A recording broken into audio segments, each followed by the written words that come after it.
Hey friends, welcome to week 34, and it is a big week because we're transitioning from the Old Testament to the New Testament. We're wrapping up 2 Chronicles. Remember how 2 Chronicles is emphasizing the coming king, promised king. It's emphasizing the building of the true temple as it looks back on the old temple. I think another thing we can mention is it's talking about the blessing of the nations, as we see where all the nations have come from in the genealogies, and we'll see various interactions, people from outside Israel who were involved in this. A couple of stories I want to point out. In 2 Chronicles chapter 24, there is a guy by the name of Zechariah who delivers a prophetic message that the king Joash doesn't like, and so the people stone him in the temple.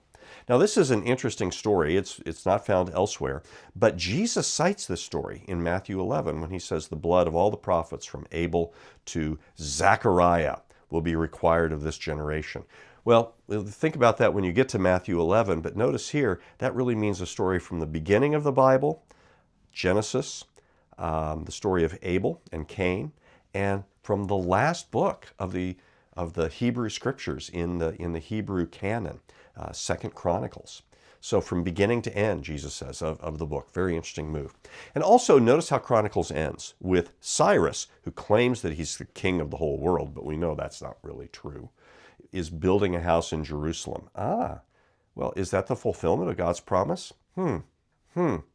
Don't think so, as we will see, but we'll have to see what happens with that. Hint, we will see Jesus appropriating temple language for what he is doing as he claims to be subtly but directly God's true king. All right, let's talk about now the Gospel of Matthew, the first book that we're going to be reading in the New Testament, the first book in our New Testaments. Matthew is one of three synoptic Gospels.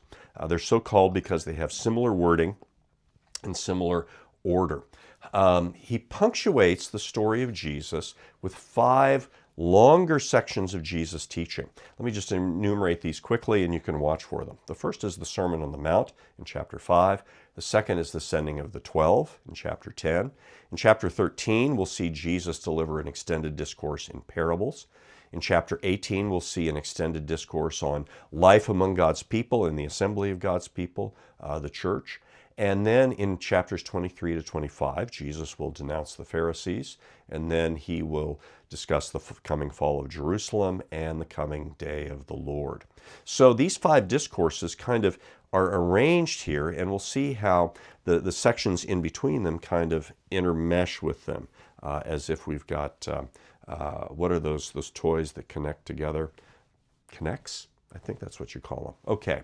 Well, the story in Matthew starts with the birth of Jesus, and it begins with the genealogy, as if we hadn't had enough of that already in Chronicles, right? Well, this genealogy is very focused, and it focuses on 4 figures: Abraham, David, the exile, and then at the end of the story with the birth of Jesus himself.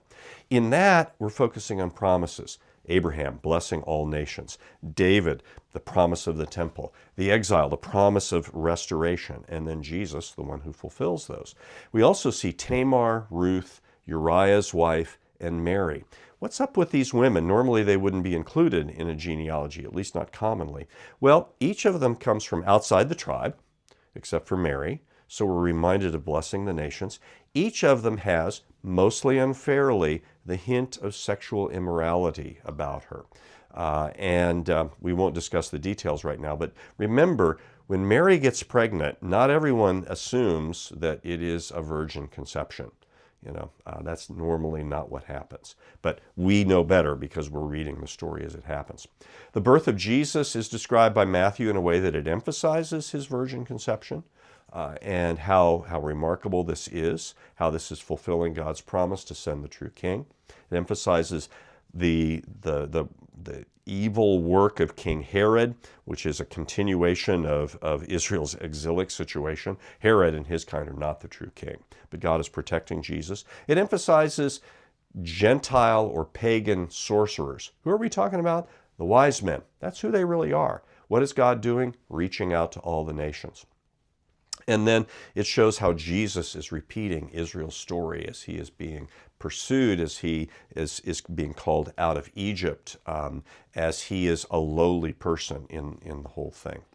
Now, we're going to move on then. We'll see John the Baptist, and there's much that could be said about him, but notice especially his proclamation of a coming greater one who brings the reign of God. And of course, Jesus is identified as that one. We also see the temptation of Jesus, how he is triumphant, where Adam and Israel had failed. And then we hear his proclamation of the kingdom of heaven, the reign of God. And as we go into the Sermon on the Mount, we're going to see how it's really describing what it looks like to live under God's reign as God's kingdom is breaking into the world. Okay, a lot more I could say about this, but you need to get reading, so shut off this video and open your Bibles. Happy reading.